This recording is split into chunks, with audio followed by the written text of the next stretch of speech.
Hello there, everybody. My name is Presley. This is another effing podcast. I'm going to jump into it in just a little bit, but first I want to remind you how you can support the show. It's easy. Go to rockstarleatherworks.com. Buy something. Buy yourself a watch. Buy yourself a leather band. He's got lots of great stuff on there. You're going to buy one. Your gal's going to want one. Your guy's going to want one. So you're going to buy another one. And then you can be like, well, there's just so much cool shit on there. I got to buy something else for myself. So you're going to do that. You're going to go back to rockstarleatherworks.com. You're going to tell them Izzy sent you. Because I want them to see that, well, you know, this is working. There you go. rockstarleatherworks.com. Don't forget, Anthony Shore, Elvis tribute artist, will be playing at the Parkway Theater on, is it Saturday the 16th? The Death Day. Doing his tribute to Elvis show there. And two days prior, the Thursday and Friday, he is going to be at the Pioneer Place Theater doing another show up there. So check those out. That Pioneer Place is in St. Cloud. Of course, the Parkway is in downtown Minneapolis. If you're an Elvis fan, if you're an old school music fan, go ahead and check that show out. You will thank me later. And without further ado, please welcome to another effing podcast. Hi, this is Bobby Brown, and welcome to another fucking podcast. You kids with your loud music and your Dan Fogelberg, your Zima, hula hoops, and Pac-Man video games, don't you see? People today have attention spans that can only be measured in nanoseconds.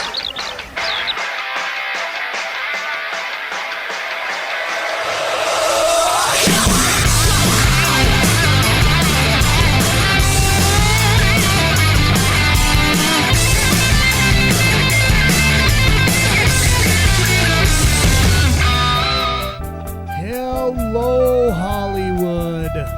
Hello, world. Hello, my loyal minions. It is good to see you, and it is always good to be seen. It is great to be back. I am Izzy Presley, and welcome to another effing podcast. Had a short little hiatus, had some problems that had to do with a little interface that got messed up. But it is back. We are back, and we are ready to have a great comeback show. Monte Pittman will be in studio right here in the Hurt Locker in just a little bit.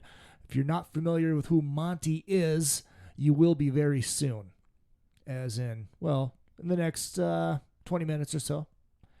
He is the guitar player for Madonna. Yeah, he's been doing that for a while.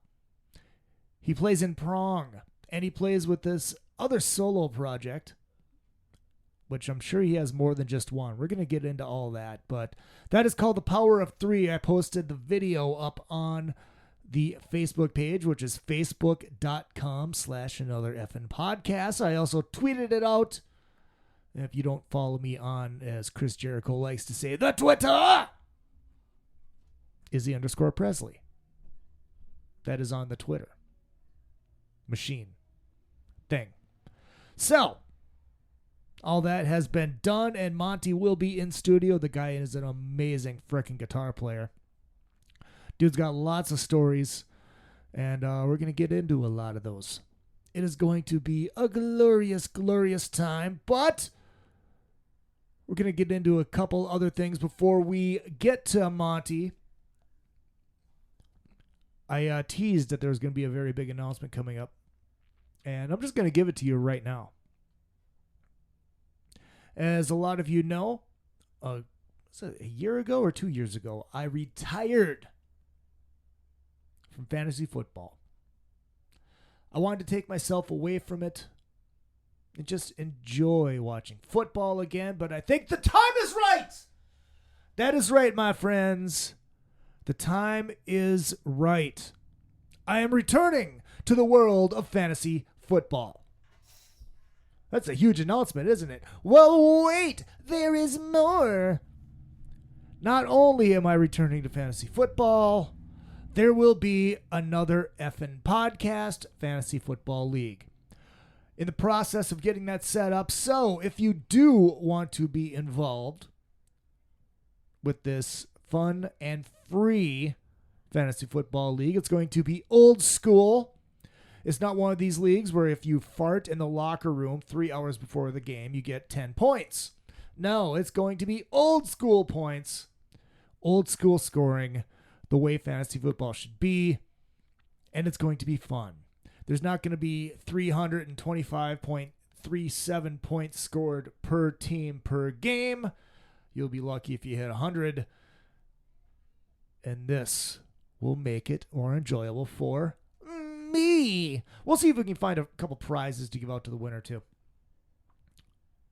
But it's free. You know, come on in, play, win something. Have a good time. That will be the Another Effin' Podcast Fantasy Football League. I will be the commissioner. No, the winner will not get a WWE Championship belt. As badass as that would be. Unless, look at it this way. If we get like a ton of people donating to the show, say I raise $1,000 donating to this show before the end of the year, maybe there will be a belt. How badass would that be? A traveling belt. Every year the winner gets to keep that belt until they have to defend it the next year. That would be pretty badass. So, I don't know. Thoughts? That's all up to you guys. Because I am not exactly making a lot of money right now being unemployed. Another thing I wanted to get into, too, is looking for a job in L.A. So, anyways, if you do want to be involved with the Another Effin' Podcast Fantasy Football League, hit up the Facebook page, which is facebook.com/Another Effin' Podcast. And then you can also email me, Izzy, at izzypresleybrothers.com. And I'll give you guys more information and draft date and how to get signed up and all that kind of good stuff. So, let's get into this unemployment thing. I have been unemployed since June 27th. Vigorously looking for a job here in LA. It's not easy. I had an interview this morning. Kind of a fun one. I mean, not exactly skilled work, but it was a job. $15 an hour is not a lot of money, but hey, you know, it's a job. Hopefully I get it. I've been also out pounding the pavement looking for a bartender job. Now, finding a bartending gig in LA and having a cock, unless you're buff and one of these GQ model types, you can work in West Hollywood at one of the gay bars, which I would for the money. The chances of getting a bartending gig out here are not that good. I've got 7.5 years experience. I went into, I'm not going to name the name of the place. I will, the Man Cave. It's in Studio City. I walked in. They had their open interviews. I walk in. There was nobody else in the bar except for trophy token hot girl behind the bar. Because, you know, people go into bars because there's hot girls working there. That's the only reason they go there. Talked to manager guy. Handed my resume. I filled out this little questionnaire that they had and didn't ask me any questions. There's nobody else there. Well, one other guy, he was filling out, I think, too. Didn't ask me a single question. Didn't even look at my resume. He may have peeked at it just to see what my name was because he forgot from the 2 minutes ago that I had talked to him. All right, we'll call you. These are just the preliminaries. You didn't ask me any questions. Oh, yeah. My boobs are man boobs. Mm-hmm. I have a wang. Mighty thick one at that. I don't expect to be getting called back from the Man Cave. Email them. Tell them that you want Izzy Presley working there. Check them out, the Man Cave. Look them up. Look them up on the internet and email them. Say, listen, we want Izzy working there. Bombard them. Hey, it works for Imholt. Congratulations, Imholt, by the way. Aaron Imholt, one of the guys that helped get me into radio, landed the morning show job on Rockin' 101. He had been doing effing early there for a little while. Then he left and went to Wilmer and hated it and quit. Just because it wasn't his fit. It wasn't a good fit for him. And he went back to 101 and He's taking over for Lex and Terry starting on Monday, which is tomorrow, which is awesome. 4 hours of live radio. Imholt doing what he does. It's going to be absolutely amazing. So congrats to Imholt, and hats off to Rockin' 101 for giving him that gig. I know the listeners are going to be very happy. So, back to this bartending thing. So the Man Cave, Studio City. Go to their website, email them. We want Izzy behind the bar. We want Izzy behind the bar. That'd be awesome. Granted, they'll just probably call me and tell me to stop, doing that. But, hey, what can you do? And scouring Craigslist for another job. There's another bar. I think it was called Louis Bar and Grill or something like that. Can't remember what town it is in. And their Craigslist ad basically says, we are looking for bartenders who are going to bring in business. Now, let's see, this is how stupid bar owners are out here. They think that, one, if they put a good-looking girl behind the bar, people are going to come in droves, which is not true. And, see, this is the thing. If you're relying on your bartender to bring in the business, you're, one, stupid. Two, extremely cheap, because you're not going to market your product correctly. Or you're not going to market at all and rely on your help to bring in paying customers. Or three, you have no idea how marketing works. I've done it. I've been there. I've done marketing. I went to school for marketing. Relying on your help to bring in your clients, you are doomed from the start, my friend. You are doomed. Because this is the thing. If you have if there's people coming in there just to see one particular bartender, there's a good chance the only reason they're going to see him is because he's giving away free drinks or she's giving away free drinks. That's the only thing. Unless they happen to be very, very popular and people want to come hang out with them while they're working because they can't hang out and drink with them. No, not going to happen. You're an idiot. Good luck in your failing bar business. And the thing is, this ad has been up there for a little while, too, so this guy obviously has no idea what he's doing. Another story that I found. This comes from madworldnews.com. Pardon me for a second. I'm feeling rather parched. All right, madworldnews.com. Apparently in Ohio, somebody, as a joke, put up this sign that says, Straight White Guy Festival wins September 20th, 2014, 10 a.m. to 10 p.m. Where? Goodale Park, Columbus, Ohio. Featuring open stage, first come, first play. Free admission, all age event, everybody welcome. Come help us celebrate. Celebrate pure enjoyment, our enjoyment of being straight, white, and male. Beer available. Please no BYOB. Please no illegal drugs. Okay, pretty funny. Because of all these pride events and everybody has their own parade, everybody has their own march, and all of a sudden a white guy wants to put on a straight white guy festival. Why not? Hey, it's legal. Oh, and of course, here is the headline. Straight White Guy Festival outrages same-sex marriage supporters. Why? Why do you have a problem with this? One, it was obviously a joke, and everybody, most of the people in Columbus understood that and they laughed at it because it was a joke. It was funny. This is the thing. Nobody has a sense of humor anymore. Everybody gets offended so damn easily. Here's how the article starts. It's often said that the same people who promote gay pride parades and other such events that promote certain race or lifestyle would get upset should heterosexual or white people hold similar gatherings, even though they claim to be for equality. A series of joke flyers that were placed around Ohio town has proven that proven what many of us have known to be true.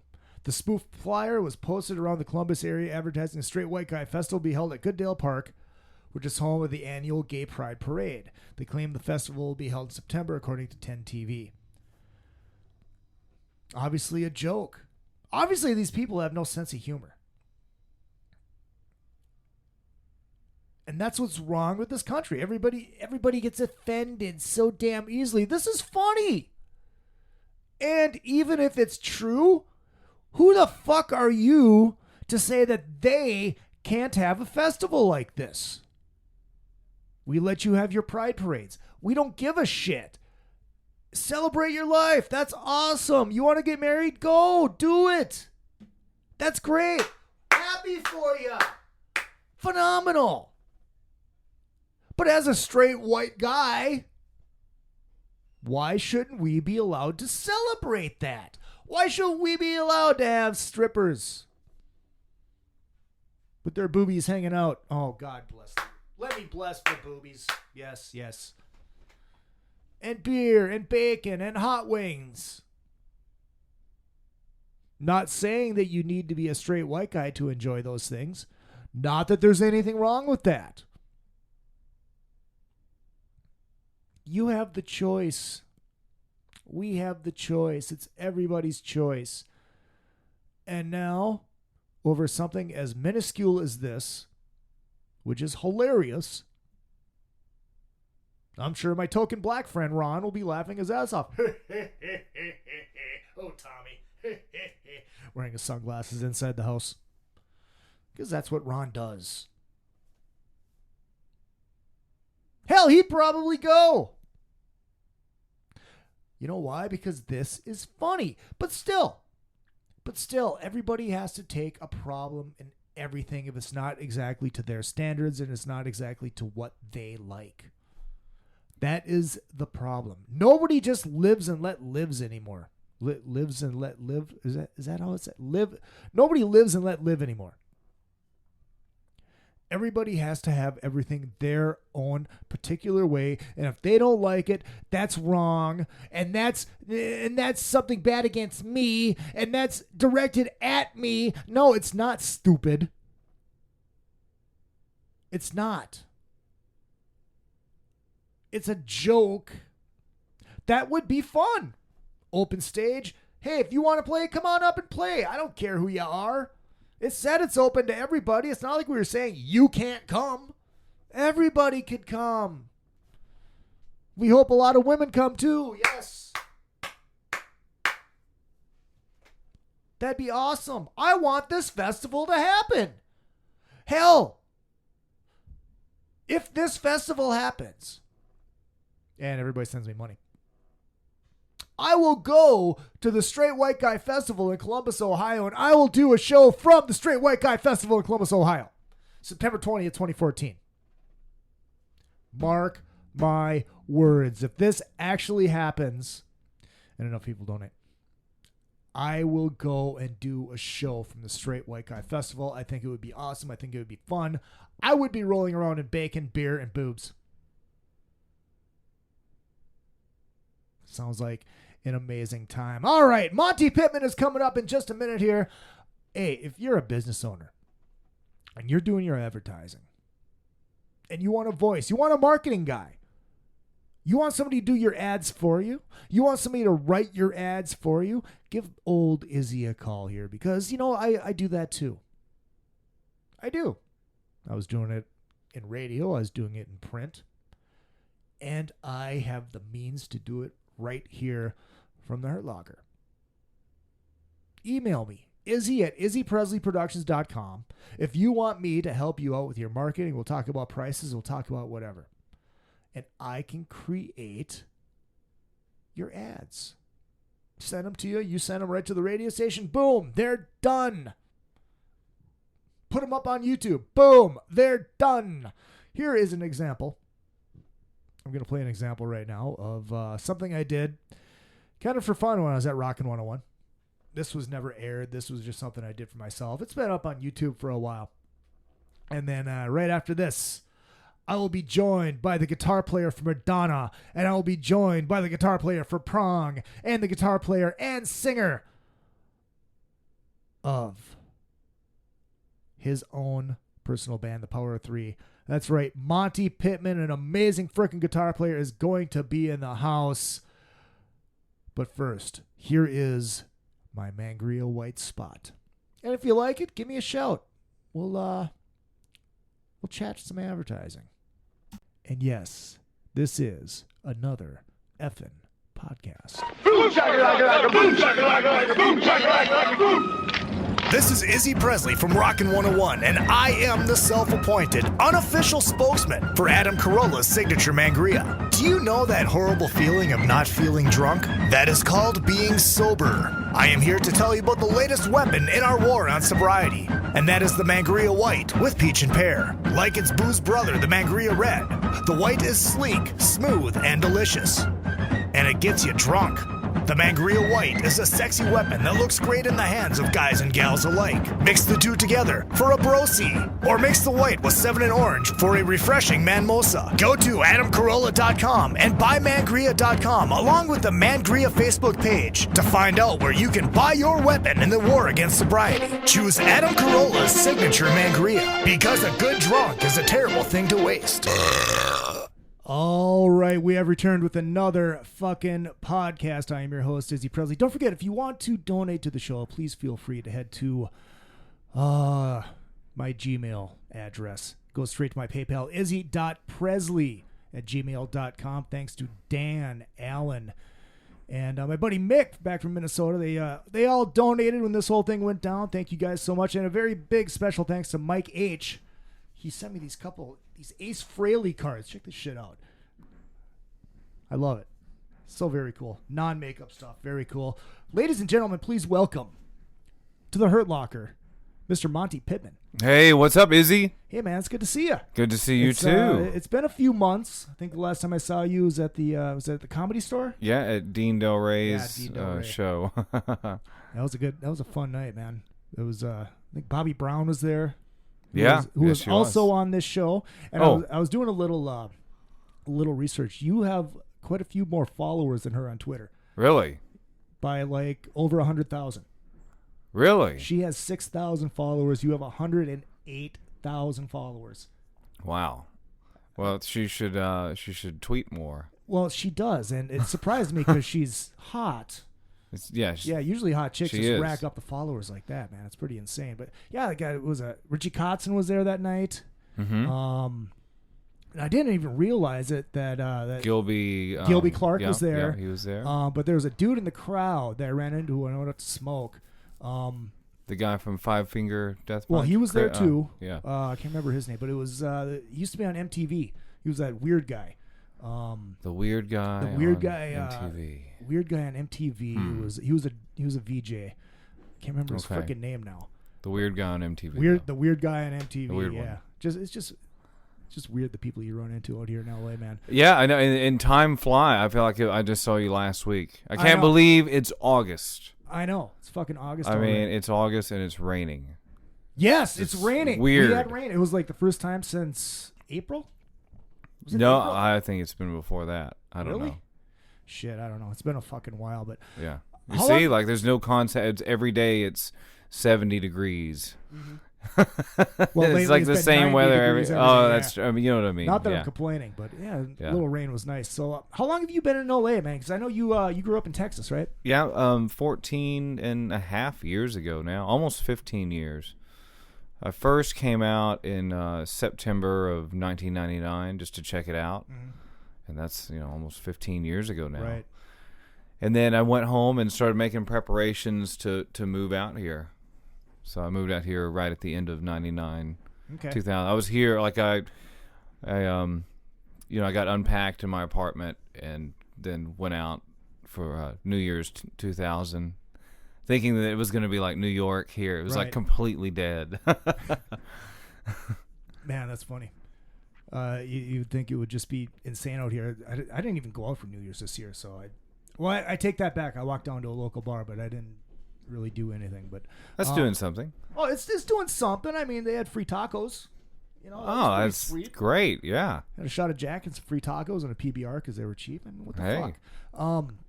So you got out here, and you started working at Guitar Center when you first got out here, right? Yeah, I started working at Guitar Center to have a job. Right. You got to have a job. I've been Got to there. work. Yeah, and I figured that I would meet musicians Mm-hmm. there. Just meet whoever I could meet in the music business.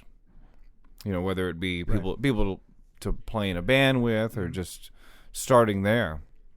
That's where the action was going to be. Right, absolutely. But now, see, this rolls into the whole Madonna thing, because this is how you met her boyfriend at the time, correct? Yeah, well, I quit after about 6 months, and I just started teaching guitar lessons because people would come in all the time looking for a guitar teacher, and we didn't have any cards to. I mean, there was a couple of cards you would give to a customer, but they would come back asking if you had anyone else because they weren't satisfied. And so I thought, hey, well, that's what I did back in Texas is I taught, and I wouldn't even think that I could teach out here, but I just quit and started teaching on my own.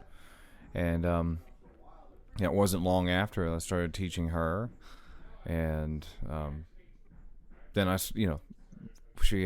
we played the Letterman show like around a month after her first lesson, and then I just started going wherever she went and gave her lessons. And one day she said, "Hey, I'm going to go on tour." She hadn't been on tour in 7 years.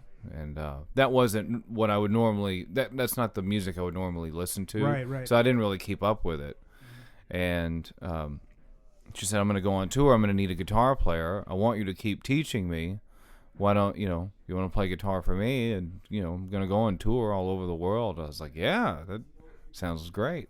Now, I heard you tell this story. I think I don't think I met you that night, but it was at another live podcast, Dean Del Rey and Florentine and Jameson. Now, because you were teaching her boyfriend at the time too. Is that? Yeah, she was dating Guy Ritchie at the time, Right. and this is before Snatch came out. I started teaching Guy, and then from there, I started teaching her. Because she had a guitar teacher coming over to her house a few times a week. Mm-hmm. They were taking it really seriously. Like, okay, hey, we'll see you Tuesday and Thursday and Saturday. Well, I mean, what was it like the first time you walk up there? Walk up to the house? She was always really cool. I mean, I was never really intimidated because she's real playful and really nice and real hospitable. So it wasn't like someone with this huge ego, like, right? It was great. She's always been really cool. Now, And that's what made me think, like, hey, yeah, playing with her would be cool, because I would have no idea what she would be like. What's the difference really between playing, because you play with Prong too, and play with the metal stuff, but then you go and you do the Madonna thing. I mean, what's obviously the music is different, but I mean, as a player wise. Well, for Madonna stuff, what's really great as a guitar player is at the end of at this point, we've covered so many different styles of music. From I'm always playing something on the acoustic.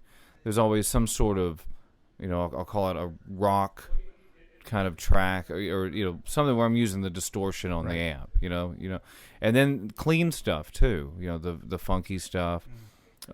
Stuff with a lot of effects, so I get to kind of go through everything.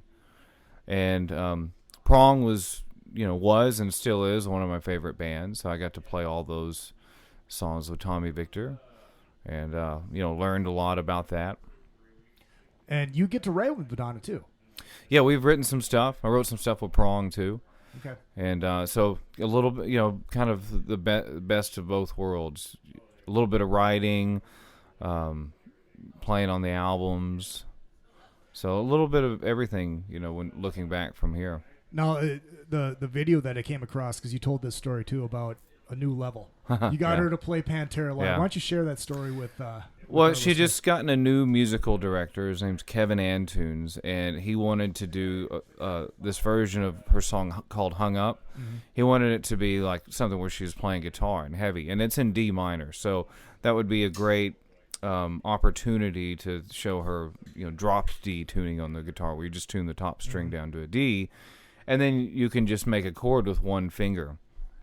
And so I was giving her some some warm ups, on the guitar, like things she could do, and it came some. It's a long story actually, but came down to it when Dimebag had come to a prong show, and it was in Dallas, and that's when Tommy introduced me to him, and he was just asking about what we were playing in the set list, and he asked about the song Cut Rate.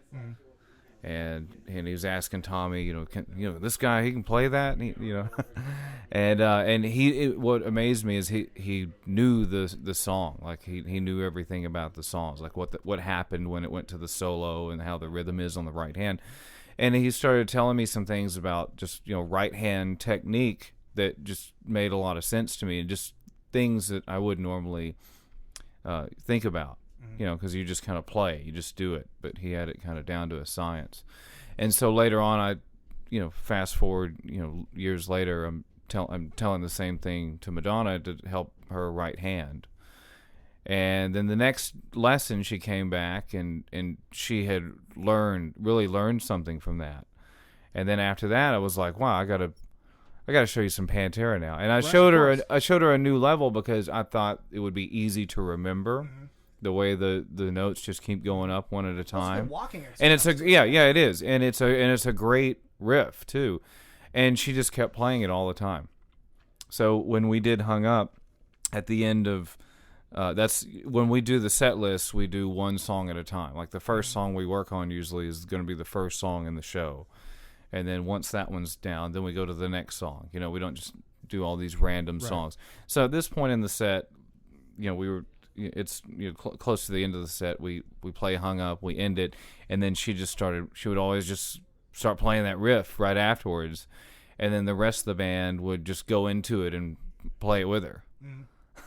Well, it's funny because you watch the video, it fits. Yeah, it stayed. I thought, well, this is cool. I wish somebody could see me. That's, when else do you get to jam some Pantera with Madonna? But the thing is, so you do it every time. Yeah, that became part of the show, and it made a lot of sense in several different ways because that tour was kind of like one of the themes of that tour was it's a game. It was a game, like at the very end, the very last song was the end. It was like the end of the game, and the very beginning of the show starts where it's kind of like a pinball machine. So the whole, the title of A New Level right towards the end made sense. And it was kind of like a new step with everything. She had just brought in, a new band.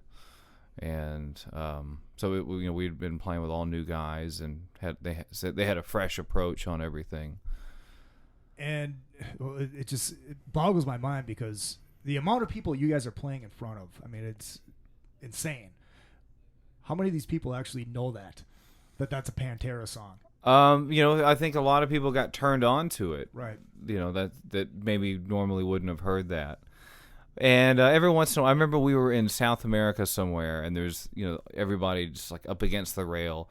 And I remember when we did that, these two guys like just kind of looked at each other like, is that what I think that is? And also the security guard, you see the security guards' backs, but then one of them he turned around like, what? That's awesome. So that was cool. I guess some people didn't know if that was just something that was something for the show or what. And then people found out about it later. So it's good. Hopefully it turns a lot of people onto Pantera who would have normally maybe not listened to that. Absolutely. How many times did you get to meet Dime? Just a couple of times. Met him with Tommy at a prong show, and then Sterling Winfield introduced me to him. I had a band in Texas, and Sterling mixed our last album that we did, and we were going to do the next album at Dime's house at his studio, but I moved to L.A., so that would have been a cool thing to have. Absolutely. Now. But yeah, I mean, there's a lot more times that I could have hung out with him, and I always felt like, well, I'll see him next time. Right. Like, when they played at the House of Blues here, like right before everything happened, I did. I've had stuff to do the next day, and I was like, I can't be hungover in the morning. Right. I was actually, I was in Minneapolis at the time, and we were at Guar that night, and Damage Plan was at a club just like right down the street, but I'd never seen Guar. Yeah. Had to get the Guar experience, and then I'll catch them next time. Yeah. And boom, that happens. Do you remember where you were when you found out that happened? Yeah, I was at home. I was at my apartment. There was a couple other quick times I met him. I mean, a lot of those times you don't remember. Right. There's a NAMM video, especially when you're around Dime. Of course, I can understand not remembering. Yeah, exactly. I was like, because either there's the stories of you either drink the shot or it's going over your head. Yep. And there's a video of him like at a NAMM show, and he's pouring Jägermeister or something down someone's throat, and then me and my friend, we like, you see us in the background, we turn the corner, and then we see who it is, and we're just like, let's funny. tiptoe and go backwards. I actually I jacked a Blacktooth Grin from his widow's table at the Rainbow a couple weeks ago. Oh, well, they were gone. Oh, they okay. were gone, and it was just sitting there. I'm sure somebody bought it. I'm going to tell her that. Yeah, absolutely.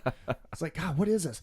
Oh, it smells like whiskey. Oh, dude, that's a Blacktooth. Yeah. My buddy's like, dude, if you want to drink that, if you want to get roofied, I'm like, oh, wait a minute. You know who was sitting here? It's going to be great. So, boom, fair enough. Well, now you owe her one next time you see her. Yeah, absolutely. Well, they were long. I think I finished their nachos, too, because they were there. Okay. But, no, I mean, obviously you have ties to Dime, but you also have ties to Randy Rhoads, too. Is that true? Yeah, his mom used to teach me. Yeah. I judged a guitar competition, and she was also doing that, and that's how we met. And I didn't even think that she still taught. Mm-hmm. And so I was like, hey, I want to come take lessons from you.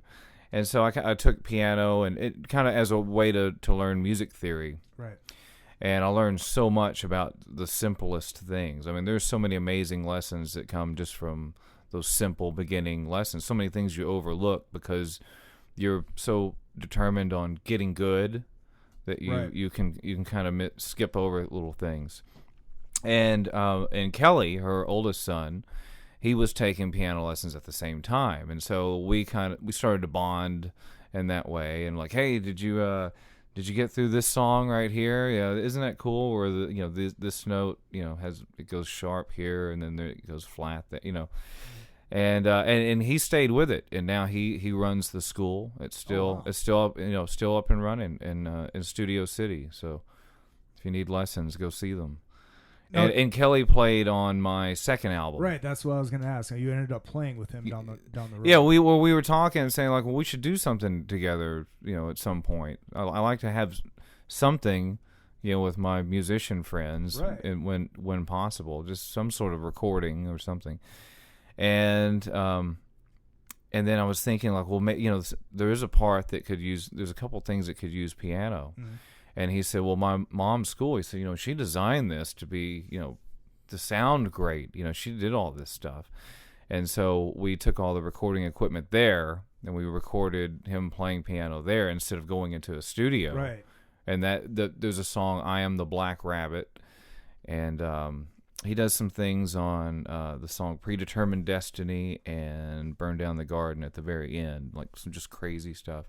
And that's the piano that Delores learned how to play on. Oh wow! So when you hear that song, that's in that's the piano that they all heard when they were kids. That's what she learned how to play on, and that was right there by his room where he teaches. There's a really cool sound in that whole place. Oh, I can imagine. Was that the Pain, Love, and Destiny record? Yeah. Okay. Yeah, because actually I did have something scribbled about that. That thing went to number 1? It was on I released it on CD Baby. Oh, okay. And it went there, and it hit the top 200 in overall iTunes also. So it got a lot of attention because I used Kickstarter to fund it. Right. And this is just when that was taking off. Okay. And so at the time there was for like 3 or 4 months I had I guess the record of the most amount of money raised for a rock album, and And it was a great way to like teach guitar lessons. And at first I was kind of skeptical about just asking fans for money, but then you have a service that you're providing. And I learned a lot from from that situation, because you don't realize what it's going to cost to fulfill those things. Now what kind of things were you promising? Well, I did guitar lessons online, and I did what we called house parties, where I would come to your house and do a show, do an acoustic show. That was great. That really helped it a lot. And one of the things was sending CDs, like signed CDs. Yep. And I didn't make that, when you add all of those CDs up of what's being sent, I didn't calculate that correctly of what I was. It basically paid for the CD. There wasn't any additional money to go into the album. Right. Because it basically paid for, I was sending CDs to South Africa, Singapore, Europe. It's like, that's how much? That shipping really adds up when you're diving into that stuff. There was so much stuff that I was sending out. The post office told me, they said, okay, you can only bring so much stuff in here a day. Wow. And so that's great. It was so much work. Mm-hmm. The what it brought in is what it cost to do it all. Right. And of course, one thing happens after another in the studio. Mm-hmm. It's like, oh, this broke. Now we got to get this repaired. Oh, now, it was quite an experience. Do you remember how many people donated? I don't. I'm sure you could look it up and find it. Oh, that'd be too much work. Yeah. Because the computer's right here. There was. Oh, true. Yeah. I don't remember though. One guy bought lessons for an entire year for his kid, and so that was a huge. Wow. Yeah. So that must have been nice. And so I did these online Skype lessons once a week. Oh, dude, that's badass though. That's really where was that guy from? Oh, he was from Texas. Oh, okay. Yeah. Okay. What else? Oh, you get into charity too. Yeah, Little Kids Rock. Yeah. And it's it's a charity that helps keep music programs in schools. Mm-hmm. And I guess the main thing is getting music instruments to schools that may not have the sources to have that. And so I helped them out when I can. How long have you been working with them? It's been a few years now. Okay. I just did something for them in March in Austin for South by Southwest. Oh, very cool. And we did some stuff there, and it was right after the band Future Islands played. Future Islands. They had. You should check them out if you look up their performance on David Letterman. Okay. And it's Future one of those things you watch. You're like, what the hell is this? And you're kind of intrigued by it. But it's the song they do it's a good song. But I know some people who are like really into them, and then some of my friends who I saw there in Austin who had come to that event. I said, "You realize that band before we did that Little Kids Rock thing? That was that band." Wow, it's insane. What else do I want to get into? Obviously, I want to get into the Power of Three a little bit, but okay. But I'm gonna hold off on that. All right.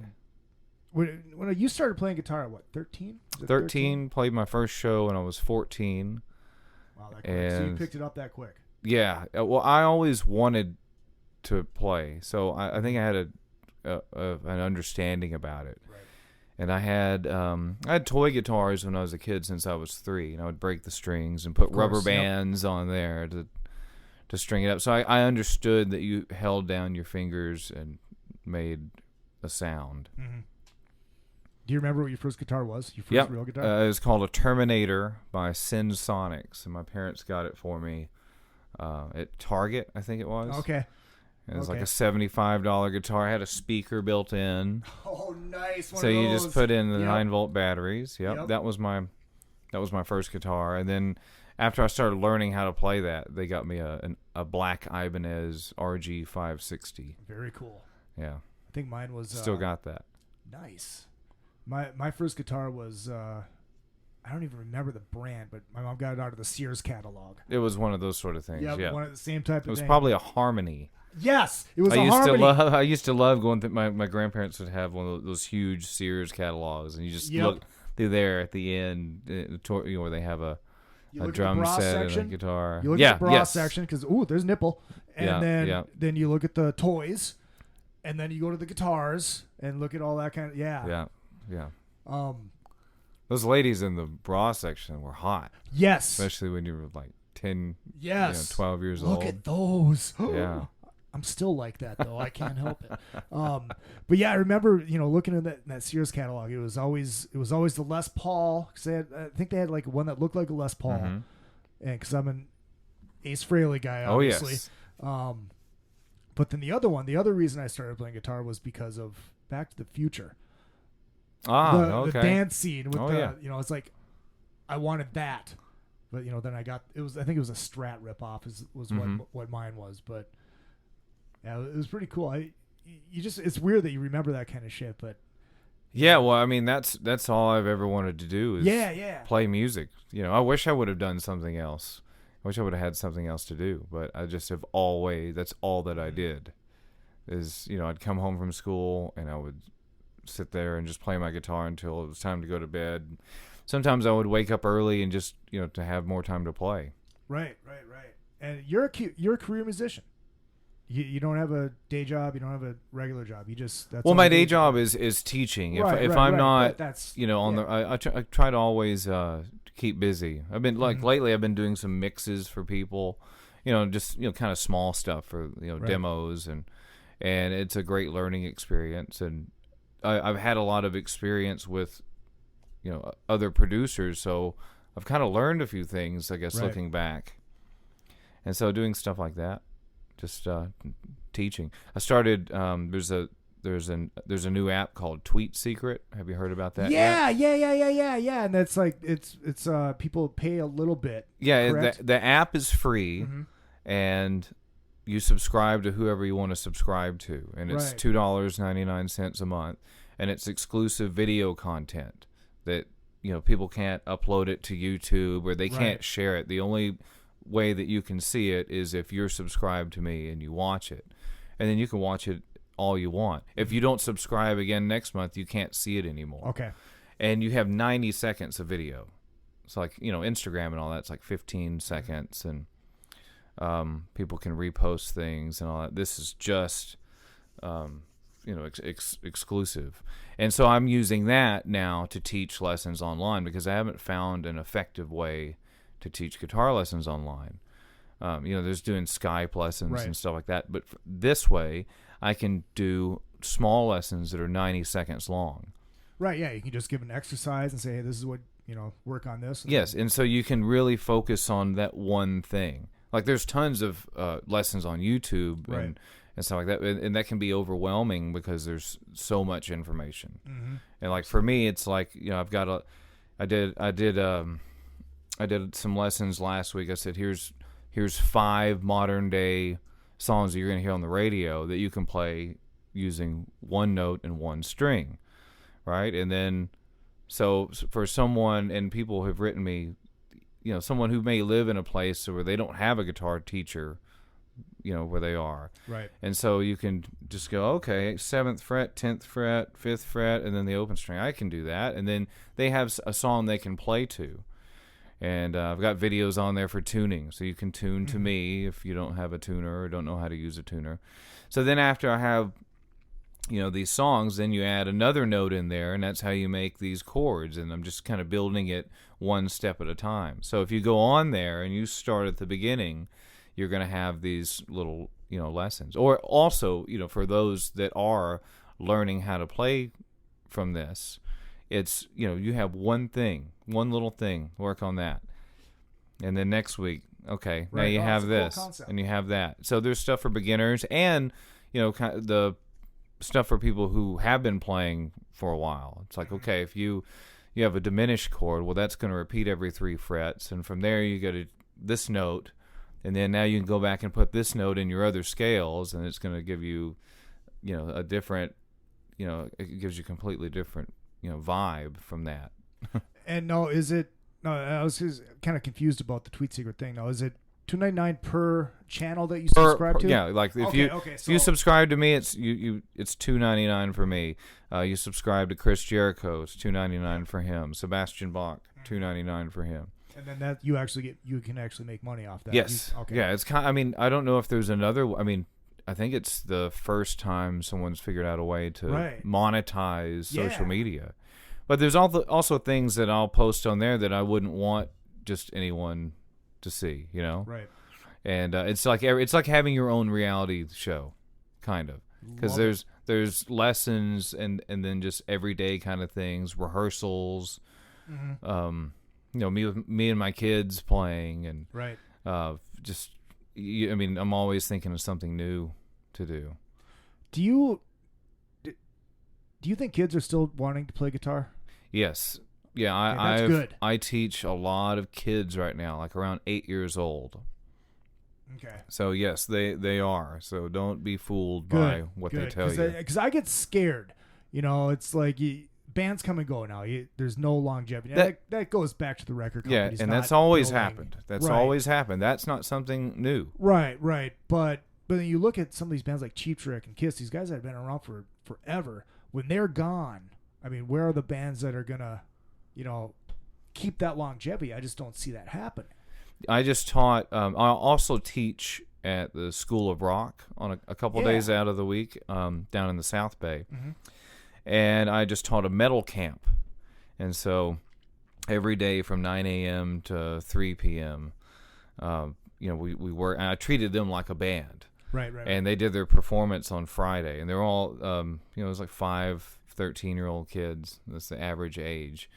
And they did great. Their set list was Paranoid from Black Sabbath, Ace of Spades, Mother from Danzig, Wasted Years from Iron Maiden, For Whom the Bell Tolls, In the Meantime from Helmet, and Walk from Pantera. Okay. So they worked up 7 songs. And I had I said, okay, you know, you got to be ready. As soon as you're done with Paranoid, you got to start the bass for Ace of Spades. You know, and then after that, then you say hi to the crowd, and then we're going to do this song, and then, you know, you got to change your tuning here, because the kid that was singing, he sounded just like Page Hamilton, and so I was like, I said, here, you guys have to do this song, and they'd never heard of Helmet, so they had to learn something from scratch. So they had the thing, cool. They had the songs that they've always, that was, you know, their favorites, right? And they wanted to do a Misfits song, and I was like, I can't find one with the lyrics. Like, I said, look, your parents pay me to teach you. I got can't. Something to say. Yeah, they wanted to do that. I was like, what about this one? What about that? And I was like, you know what? What about Mother? It's 3 chords.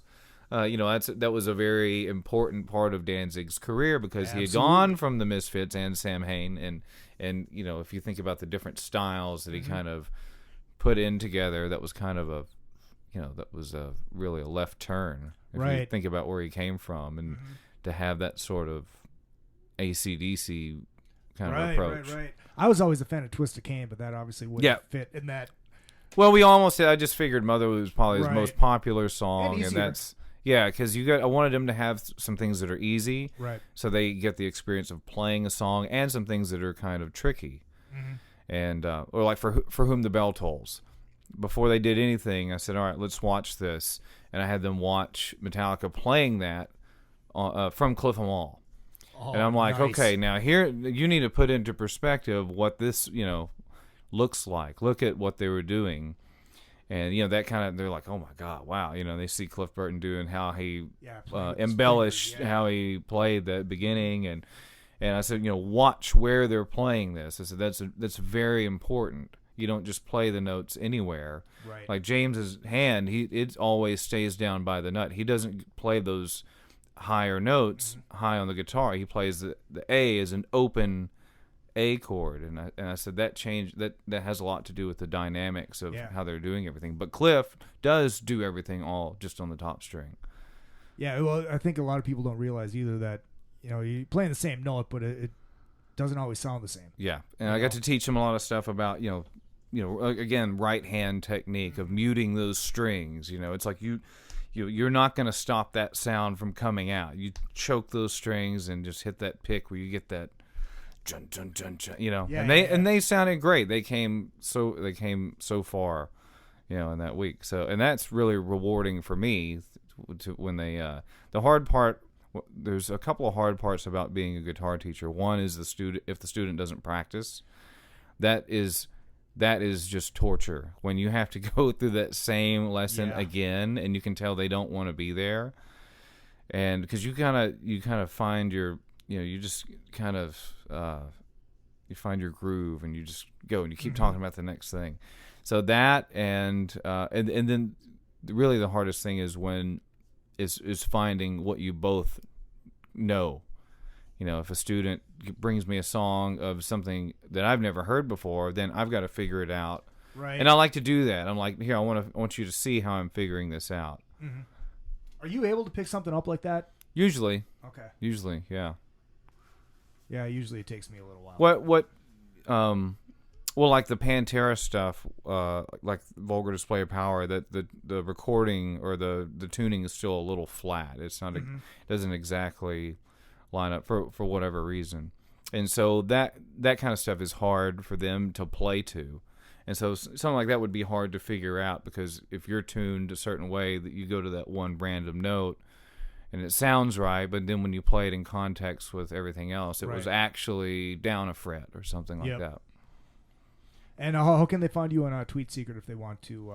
So you get the Tweet Secret app, or it's called It's a Secret. Okay. All right, that's free. And then you just go on there. There's Chavo Guerrero, Chris Jericho, Rampage Jackson, and I'm like the fifth one on there, and or something like that. And then so you click on there, and then subscribe to me, and then you'll get access to all the videos. So for your listeners, if there's someone like, hey, I wanted to learn how to play, or even if you know how to play, I'm gonna teach you some things that you don't know. But I still go back to the beginning. Everything goes back to the basics. And I think that's the thing that musicians forget about too, is that you still have to keep learning all the time. Yep. Every one of your bar chords on the guitar comes from one of your open chords. Mm-hmm. Absolutely. So that's very cool. Now I want to get into Power of Three. That's your it's your latest. Yes. That's your latest project. Your latest release came out was it at the end of January? End of January, but the single was released in October. Yeah, the first single, that's called A Dark Horse, that came out in October, and the second single was Before the Morning Sun, that came out in November. Yeah, I posted that video if anybody. And then we did the video at the beginning of the year, right before the album came out. I already sold the record for you, by the way. Awesome, thanks. Yes, yes. Thank you. How did kind of tell us how that all came about, because you got it's with Metal Blade? Is that correct? Okay. Yeah. I did the album with Flemming Rasmussen, and I met him on a day off in Copenhagen on tour, and we just kind of kept in contact, you know, just a little bit, you know, at a time. And when I would go through town, we would start getting together and you know, say, hey, one day we got to work on something together. And I was going through town again, and I had a day off, and he said, hey, you want me to fire up the studio? Let's, you know, see what we can do. And I said, well, I've got these acoustic songs, and let's knock out a couple of acoustic songs, you know, just kind of right there live, just do something. And we made an EP. It's called, that was actually the Power of Three Part 1. It was going to be in 3 parts. But I just gave him all my demos, and he said, you know, I like these heavy songs you have. You should do that. And so we started making plans for me to come back and record those. And then as I was making the demos, I would send him what I was working on, and he would give me notes and kind of like, hey, you should do the guitars like this, and you cut this frequency and add this EQ, and you know, put this EQ here in the chain, and like those sort of things. And so then we recorded the album, and I was gonna put it out myself, like I did my first 2 albums and the EP. And then I wound up playing it for Brian Slagle, asking him what he thought I should do, because we were gonna get together and have dinner anyway, or have lunch. And so I said, hey man, I just recorded, and Flemming did it. Like, you know, I was going to release this on my own, but I kind of feel like there's got to be somebody out there who would, you know, be interested in it. And so he said, let me hear it. And so I played it for him, and he said, send this to me. I'm interested. And I didn't even think that would be a possibility. Right. And then it made all the sense in the world. And so signed to Metal Blade, and they released it. And you've got some King's X in you, don't you? They're from Houston. Yeah. I can hear it in the music. I've never really listened to them. Really? Minus a few things, but some people have said that before. Maybe it's a Texas thing. It could be. It's just they're a killer band. Oh, I mean, yeah. That's not even that's an understatement. Yeah. But yeah, it's just because I listened to the Morning Sun, and there's just parts in there. It's like I can hear King's X in there. Oh well, cool. And he's got to be a King's X fan, and you're really not. Oh, I am. No, I am. I don't. I mean, I don't dislike them. Right. And when I hear them, it's awesome. Yeah. All right, man. Well, shit, I think we've got quite a lot here. All right, cool. We did pretty good. Monty, thank you so much for coming in. How can people find you? You're on Twitter. Yeah, I'm on Twitter. It's at Monte Pittman, MontePittman. Also on Facebook, there's an artist page and a personal page too. MontePittman.com is the website, and that's got anything and everything you need. You can buy all the records right off the website? Yep. And obviously on iTunes, you can just straight and download. Yeah, on iTunes, it's got everything. It's got The Power of Three. It's got Pain, Love, and Destiny. The Deepest Dark, that's my first album. It's an acoustic album. And I put that out, and then people wanted a physical CD of that, because I was just going to, why make a CD? Right. And so I did that, and I put some demos on there also, things that I didn't get finished to put on the album. So there's 2 versions of that.